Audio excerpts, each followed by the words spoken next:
அனைவருக்கும் வணக்கம். இன்றைக்கி ஜோஸ்னா லைஃப் ஸ்டைல் விலாகில் நாம் பார்க்க போகிறது பச்சை பயிரை வச்சு இனிப்பு உருண்டை தாங்க நம்ம செய்ய போகிறோம். அது எப்படி செய்யலான்னு பார்க்கலாம் வாங்க. பச்சை பயிறு உருண்டை செய்கிறதுக்கு தேவையான பொருட்கள் தான் நாம் இப்போ பார்க்க போகிறோம். நான் 1 கப் பச்சை பயிறு எடுத்திருக்கேங்க. இது 200 கிராம். 1 கப் வெல்லம் எடுத்திருக்கேன். தேவையான அளவு முந்திரி, தேவையான அளவு பாதாம், ஒரு 4 ஏலக்காய் எடுத்திருக்கேன். இதுதான் தேவையான பொருட்கள். நாம் எப்படி செய்யலான்னு பார்க்கலாம் வாங்க. ஸ்டவ்வில் கடாய் வச்சாச்சுங்க. கடாய் நல்லா காஞ்சிருச்சு. இப்போ நம்ம அந்த பச்சை பயிரை சேர்த்துடலாம். சேர்த்துட்டு நல்லா வாசனை வர்றது வரைக்கும் நல்லா வறுத்து எடுத்துக்கலாம். நல்லா வாசனை வர ஆரம்பிச்சிருச்சு பாருங்கள். இந்த ஸ்டேஜில் நம்ம ஸ்டவ் ஆஃப் பண்ணிடலாங்க. நல்லா ஆற விட்டுட்டு மிக்சியில் சேர்த்து நல்லா நைஸாக பவுட்ரு பண்ணி எடுத்துக்கலாங்க. வறுத்த பயிர் நல்லா ஆறிடுச்சுங்க.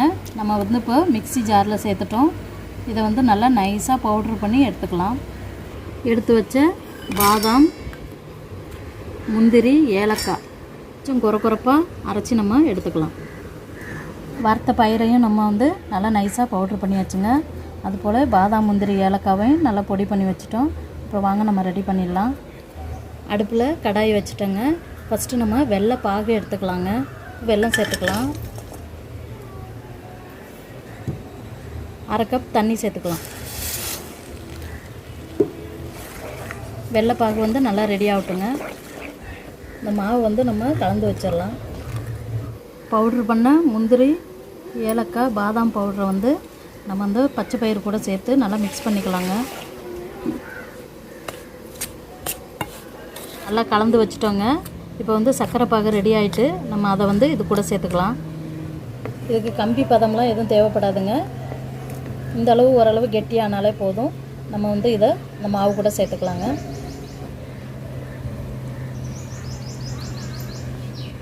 சேர்த்துட்டு நல்லா கலந்து விட்டுடலாங்க.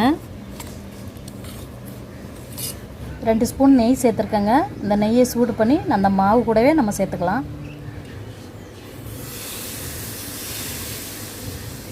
ஸ்வீட்டுனாலே நெய் சேர்த்தோம்னா தாங்க நல்லா டேஸ்ட் இருக்கும். சூடு வெதுப்பாக இருக்கும்பொழுதே நம்ம சின்ன சின்ன உருண்டைகளாக இதை உருட்டி எடுத்துக்கலாங்க.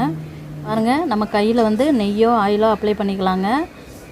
பண்ணிவிட்டு நல்லா வெதுப்பான சூடாக இருக்கும்பொழுதே நம்ம இதை உருண்டையாக பிடிச்சி எடுத்துக்கலாங்க. இது போல் சின்ன சின்ன உருண்டையாக நம்ம உருட்டி வச்சிடலாங்க.